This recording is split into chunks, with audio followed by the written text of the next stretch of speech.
All right, if you want to go ahead and open your Bibles to Exodus chapter 21.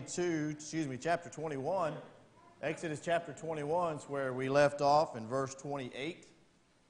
Very good evening to everybody. Exodus chapter 21, verse 28. Before we get started, I got a quick question for you. How many of you have ever been in a lawyer's office? And I'm not asking for an admission of guilt. I'm asking if you've ever been in a lawyer's office. And what's one of the things that you notice about most lawyers' offices? Think with me what's usually behind the desk or on one of the walls. Usually might even take up the entire wall. Law books.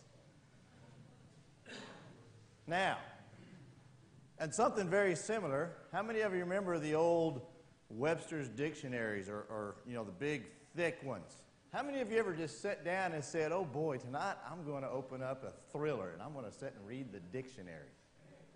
That's about how law books sometimes feel. Is that right? Whenever you think of, I say poor lawyers. None of them are really poor, but they had to know the law. And you think about all those books that are on the wall there, that's a lot to remember, a lot to put in their head. It's a lot of information. And I know sometimes that can be overwhelming to us, and I think sometimes we approach this section of the Bible as if we're going to be reading a dictionary or we've got to go study these law books, because that's kind of what it feels like. Well, I hope that as we look through this tonight that we can kind of dispel that a little bit, because quite frankly, I find it kind of exciting and interesting to read, because the way I read this is what we've mentioned is this is the second or the third part of Exodus. You started out with them being in slavery. Remember, we divide Exodus into three different parts. The first 6 chapters, they're in slavery. Chapter 7 through 19, 18, they are in what we call salvation. They're being brought out of Israel. And then now, chapters 19 to the end of the book, we're looking at sanctification. What's happening is we've got a brand new nation here. Just imagine July the 4th, 1776, whenever they made that declaration. Guess what they had to do on July the 5th? Guess what, boys? We got work to do.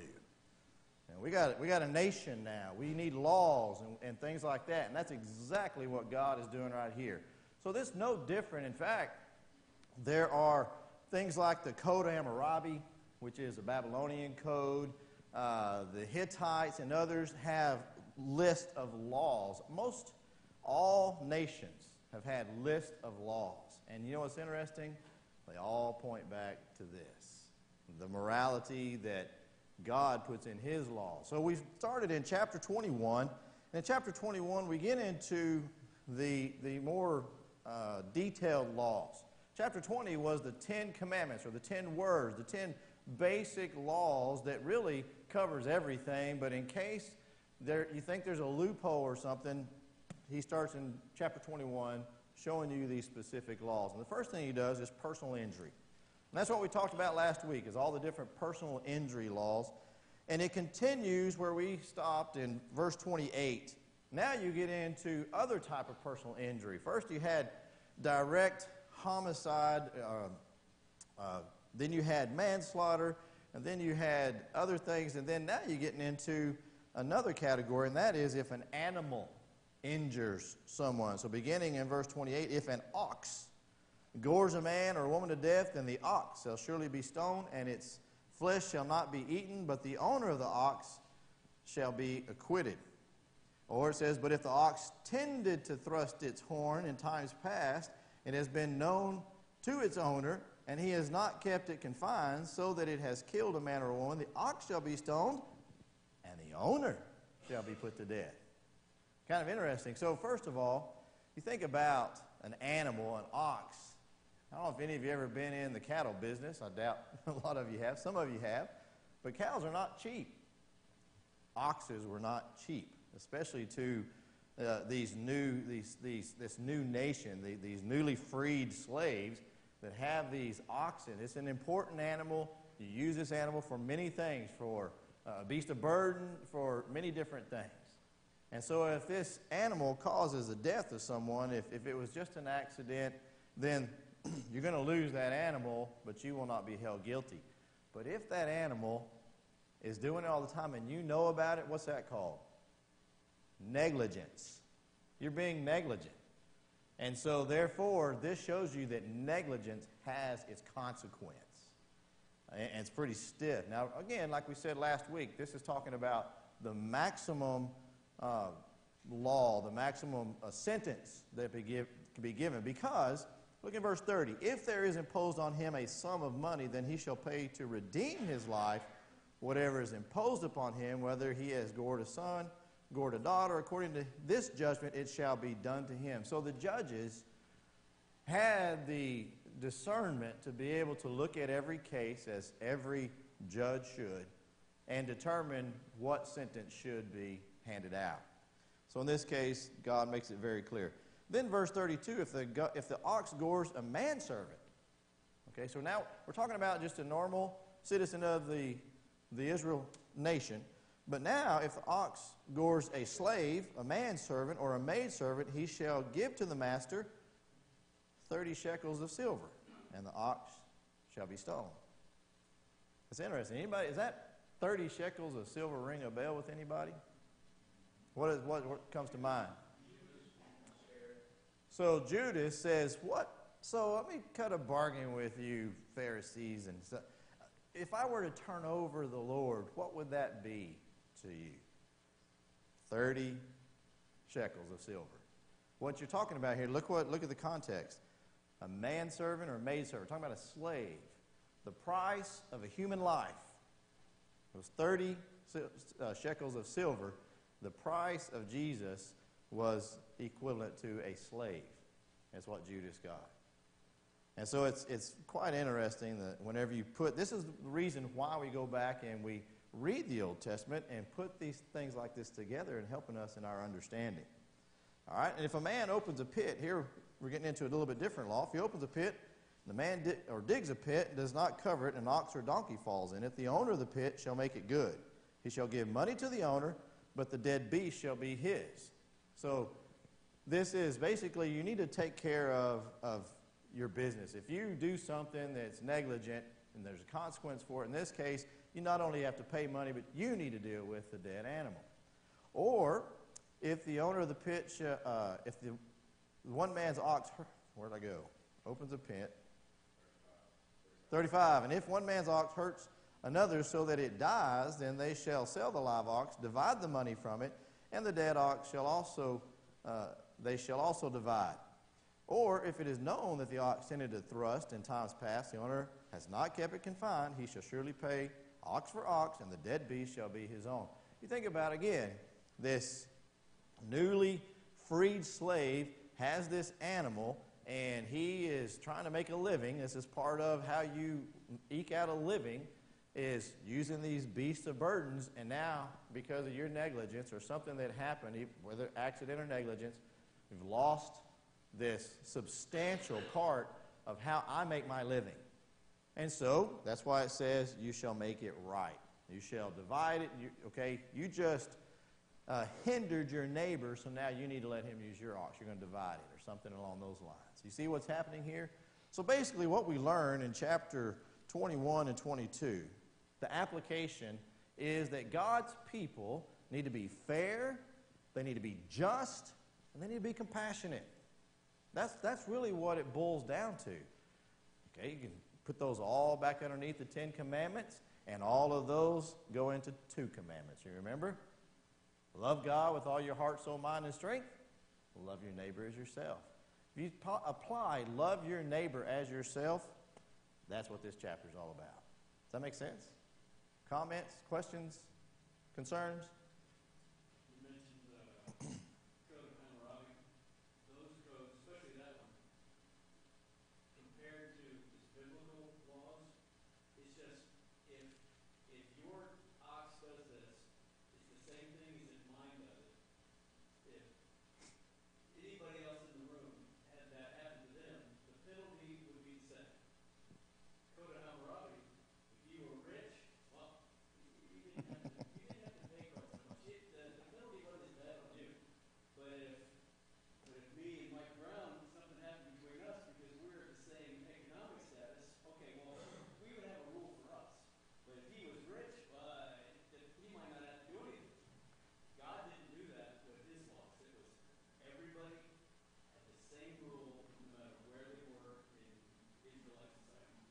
reason I'm smiling, you made me think of one of the first things I learned when I moved to Paraguay. There's 3 basic rules that you really need to know and understand to know their culture.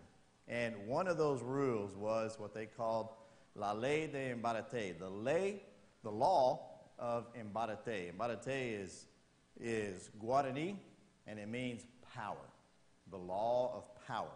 So in other words, who has the most money wins, doesn't matter. And you see it all the time. Guy come around the corner, hits this person getting off a bus, crashes into the bus, kills the person, does some other things. Well, he just so happened to be a senator's son or something, or a senator or something, and so turned the whole thing around to where they blamed the bus and then paid something like $20,000 for the dead person. It was horrible. And so, yeah, the law of Embarate. So we still have those type of laws in modern societies. Okay, so chapter 21 was the laws of retribution, really, when it comes right down to it. Personal injury and things like that. You get into chapter 22, now you're getting into laws of restitution. When you're getting into property and things like that. And so the first one we start with in chapter 22, if a man steals an ox. So we're continuing with agriculture. This is the same thing as going back, we think, man, these old archaic laws, if an ox kills a man. Well, it's not really that archaic. We have laws like that too. They just changed the word ox to car. You know it? You kill somebody with a car, what's that called? Manslaughter, right? You can go to jail. But there's different levels of that depending on what happened. Same way here. So we need to understand that this all still applies, the principle. So if the man steals an ox or a sheep and slaughters it and sells it, so he takes it, he uses it, and then it's discovered, okay, that doesn't say that, but it's implied here, he shall restore 5 oxen for an ox and 4 sheep for a sheep. So God here puts a number on what the restitution is if that thief is caught. All right? And I'll tell you, thieves, that's one of the things that crawls under my skin. I don't know how somebody can be a thief. But if the thief is found breaking in and he is struck so that he dies, there shall be no guilt for his bloodshed. Sounds kind of like Stand Your Ground in Florida, doesn't it? Somebody comes in. Now, when I took my concealed weapons class, I learned something. You can't just shoot them any old way you want to shoot them. And he says, if you're going to shoot them, you better kill them. And he said, if you're going to shoot them, you need to shoot them this way. If you shoot them in the back, it's now back on you. So there's some specifics, So if anybody breaks in my house, I'm going to go, okay, stand right there. No, I don't want to do that, but there's some specific things. And look in verse 3. If the sun has risen on him, there shall be guilt for his bloodshed. So if he breaks in at night, all right, there won't be any guilt. But if he breaks in the daytime and you kill him, it's back on you. So kind of the same thing there. He should make full restitution. If he has nothing, then he shall be sold for his theft. Look back over in chapter 21. In chapter 21, verse 2, if you buy a Hebrew servant. Remember we had this conversation about slavery and things like that? This is how it happens sometimes. Somebody does something foolish, something bad, and they can't pay their debt because look what it is. I mean, if he steals an ox, he's got to pay 5 back. Well, if he stole an ox, he probably doesn't have 5 more oxes somewhere, or he wouldn't be stealing. So here is a case of somebody being put into servitude because they can't pay their debt. If the theft is certainly found alive, in other words, he takes it, the ox or whatever, it's found alive in his hand, whether it's an ox or donkey or sheep, he shall restore double. Because basically what he did is he affected somebody else's livelihood. He affected somebody else trying to provide for their family. And so God is showing this law of restitution. You continue with laws of property damage. If a man causes a vineyard to be grazed, lets loose his animal and it feeds in another man's field, he shall make restitution from the best of his own field and the best of his own vineyard. All right, so this is telling us we should not live selfishly. Do we see that in the world today? People just do what they want to do, how they want to do, and they'll come right over into your property and do it in your property as well. You ever seen that happen? If fire breaks out and catches in thorns so that the stacked grain, standing grain, or the field is consumed, he who kindled the fire shall surely make restitution. So even a careless accident, it might not be malicious, you still need to make restitution. I want you to know something. See the same word over and over and over. That's why we say this is these laws of restitution. Look in verse 22, you have the word restore. Verse 3, you have the word restitution. Verse 4, you have restore. 5, restitution. 6, restitution. In verse 7, you'll see the word pay. In verse 9, the word pay. In verse 12, restitution. Again, in 16, the word pay. See, these words, these consistent words, are one of the ways that you can really identify exactly what the point is of that particular chapter. Now, if you continue in verse 7, these are interesting laws here. These have to do with dishonesty and the failure at stewardship. Can anybody tell me what stewardship is? No, kind of, sort of, but not exactly. Management of resources, but take the word your out of it. What is it, Oscar? Someone else's resources. That's it. The management of someone else's resources. We are all stewards. Well, how do I mean that? Everything that we have received came from God. And so we are stewards. We're stewards of the body that we have. We're stewards of the families that we have. We're stewards of the possessions that we have. We're stewards of everything, not just our money. And so we have to be good stewards. All right? And we see that principle being held up right here. If a man delivers to his neighbor money or articles to keep, hey, friend, I'm going out of town. We're going to take a little vacation. I don't want to leave all my stuff in my house because, that neighbor, look in verse 3, likes to break in. Can I leave my stuff at your house? All right? And it is stolen out of that man's house. If the thief is found, he shall pay double. Interesting. So be a good steward. If the thief is not found, then the master of the house shall be brought to the judges to see whether he has put his hand into his neighbor's goods. Now it's just your word against my word. Hey, neighbor, I brought this stuff over to you to watch. Where's my stuff? Oh, somebody stole it. Well, are there any witnesses? Anybody know? Nope, I don't know how it happened. So you take them to the judges. For any kind of trespass, whether it concerns an ox, a donkey, sheep, clothing, or any other kind of lost thing, which another claims to be his, the cause of both parties shall come before the judges, and whoever the judges condemn shall pay double to his neighbor. Now, there is no such thing as finders keepers in God's law. Hey, I just happened to find. No, it doesn't work that way. This is coming into claims now. Somebody claims that's mine. See, that happens a lot of times in our society. So, in fact, I remember in Paraguay, this young man in the church, he invited some street kids to come stay with him. We were having some problems with street kids, and we were trying to minister to them, and he decided, I'll just take 2 or 3 of them home with me. Okay, they did good for 2 or 3 days, and then about the 4th day, all of a sudden they disappeared along with his tennis shoes and clothes and a bunch of other stuff that he had. And so about a week later, he said, can you give me a ride to the bus station? I said, sure. So we drive by, and he goes, hey, there's Antonio, one of the street kids. He goes, and there's my shoes. Oh, and there's Marcos, and he's got my shirt on. And he identified all of his stuff, and it was very clear. It was his. Well, in God's law, he'd take it to the judges, and they would settle this. Now, interesting here, the word judges in both verse 8 and verse 9. Does anybody have something else besides judges in the translation that you have? Huh? God. And the word is Elohim. Elohim is a word that we have in Genesis whenever it says we'll make him in our image in that same context, talking about plural, God's plural. All right, so taking it, there's several different ways that people try to understand this verse. Is, first of all, are the judges God's appointed judges? Yes, that's first of all. Second of all, are you basically taking this before God? He's the one who wrote this, so yes. And there's another thought or idea that you can, if you go to chapter 28, I believe it's verse 35, where you'll see when we talk about the priestly garments, he had these Urim and Thummim. I think I'm saying that right. These two, we think, stones, and they were used for discernment, divine discernment.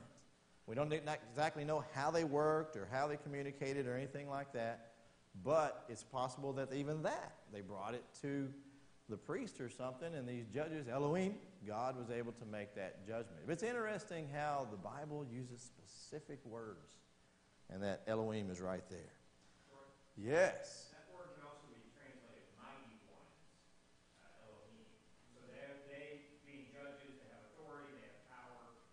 That would also fit that definition of the word as well. Great. Thank you for that point. There's a program that you can get on your computer called eSword. And you can get different dictionaries, and one of them is the King James Concordance. And you can put on Strong's. Strong's is a concordance of Greek words and Hebrew words, and it puts all these numbers beside the word in the Bible. You click on that, and it pops up over here, this King James Concordance, and what that does, it shows you what that word is. And here in the case is Elohim. Then underneath that, it shows you God, and it shows you all the verses where it was translated God. Gods, all the verses where it's translated God. Judges, all the verses, mighty ones, and so forth. And so you can see all the different translations, how that word is translated in different contexts and stuff. And that's a great way to get an understanding of what's going on in the Bible context. All right? Good comments. Thank you. Verse 10. If a man delivers to his neighbor a donkey, an ox, a sheep, a beast to keep, and it dies, is hurt, or driven away, no one seeing it, then an oath of the Lord shall be between them both, that he has not put his hand into his neighbor's goods, and the owner of it shall accept it, and he shall not make it good. So basically, sometimes just accidents happen, bad things happen, and it's not necessarily somebody's fault. And so therefore, this teaches us that man, according to God's eyes, according to God's laws, man is considered what? Before what? Innocent before guilty. Boy, that does not happen in the United States. I'm sorry. We say it, but we don't do it. Because we grab them, we lock them up, and then we completely crucify them in the media and everything else before they ever even get to the, what's the first step? The indictment stage. Arraignment or anything like that. Man. And then this is a problem a lot of times with detective work and things like that. So it's difficult.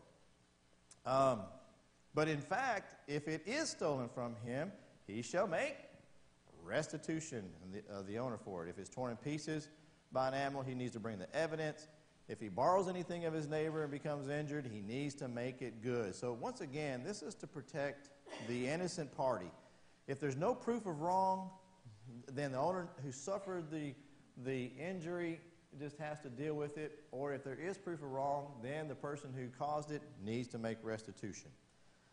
I have time for just a couple more here. Verses 16 and 17. These are laws concerning immorality. And if a man entices a virgin who is not betrothed and lies with her, he shall surely pay the bride price for her to be his wife. If her father utterly refuses to give her to him, he shall pay money according to the bride price of virgins. Basically, in a nutshell, in modern language, there's no such thing as casual sex, folks. You know, our society likes to think that. They like to practice that. This right here says no. There are consequences. Now, in this case, it's money. And it should be, especially when you think of, you know what the bride price is. You're talking, in this culture, talking animals, property, all kinds of things. And you've got to pay for that. So hopefully what this will do is help some young man think before he acts on something like that, because it is not to be taken lightly. There's only one place that sexual relations should take place, and that's in the marriage bed. It should be undefiled. And so this just shows one more of those laws of what happens. It's obviously, it happened or there wouldn't be a law. Have you ever known people like that? It's like you keep getting more laws because certain people in your class or somebody keep breaking doing things, and so they keep making more rules. And so you name the rule after him because he's the one why we have the rule. Verse 18, you shall not permit a sorceress to live. These are interesting, just one right after another. You shall not permit a sorceress to live. Whoever lies with the beast shall surely be put to death. He who sacrifices any to God, except the Lord only, shall be utterly destroyed. You shall neither mistreat. It's kind of like all of a sudden now we're just throwing out all these little laws, but they're all important. A sorceress in that day and age was somebody who dealt with drugs and potions and things like that. And we see over and over in the Bible that a sorceress can pervert the doctrine of God. He or she can cause, we've seen that in Balaam, it can cause people, well, we haven't seen it yet because we're in Exodus, he's a little bit further down the road, but he causes the people to stumble. And so a sorceress will not be permitted to live. And then bestiality. You know, we see that, we read that, and I don't know about you, it makes my stomach turn. But I'm here to tell you, we're on a path that even this verse is not going to make your stomach turn. Right now, we talk about homosexuality, everybody goes, oh yeah, I see that on TV all the time. 50 years ago, you talk about homosexuality, it made people's stomach turn. It made them sick to their stomach. You know, we read something like this, bestiality, it makes us sick to our stomach. Well, what about 50 years from now? If we keep going down the path we're on. Do you see the point I'm making there? God knows what he's talking about, and we need to follow God's law. All right, he who sacrifices any god except the Lord only shall be utterly destroyed. That goes back to the Ten Commandments. Then, verse 21, you shall neither mistreat a stranger nor oppress him. Why? For you were strangers. You were strangers in the land of Egypt. You shall not afflict any widow or fatherless child. If you afflict them in any way, and they cry at all, I love this. All right, we've been given these laws, and now all of a sudden, it's like God gets personal. If you afflict them in any way, and they cry at all to me, I will surely hear their cry, and my wrath will become hot, and I will kill you with the sword, and your wives shall be widows, and your children shall be fatherless. Wow. Turn with me to Matthew. We'll close with this. Matthew 23, verse 14. And we'll pick back up next week. So when Jesus was ministering, he comes across the Pharisees. And this section right here is one of the sections, the woe sections. When Jesus says woe, it is not good. In verse 14, woe to you scribes and Pharisees. All right, these are supposed to be God's holy people. These are supposed to be the ones that know the law, the ones that teach others the law. For you devour widows' houses for a pretense. Make long prayers, therefore you will receive a greater condemnation. You know the law. In Exodus, it says very clearly that if you do this, God's wrath will be upon you. And here Jesus points it out, that you're doing that. See how far they had drifted and things like that? Kind of gives you an idea of what Jesus is talking about. You've heard it said, but I say to you, this is how it's supposed to be. Gives a little bit more context to that. Any last questions, comments, or? Thank you so much for your attention, and have a blessed rest of your week, and we will see you Sunday, Lord willing.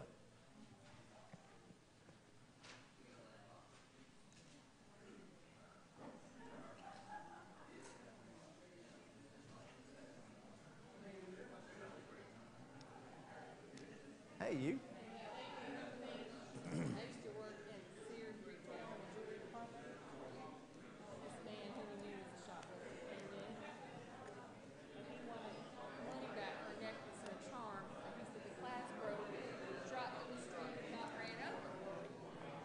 Well, I'm like, you didn't have receipts? I said, do you have scraps of gold? You can bring me like any evidence that this was destroyed. I tell you, he was still being forgave. Oh, no.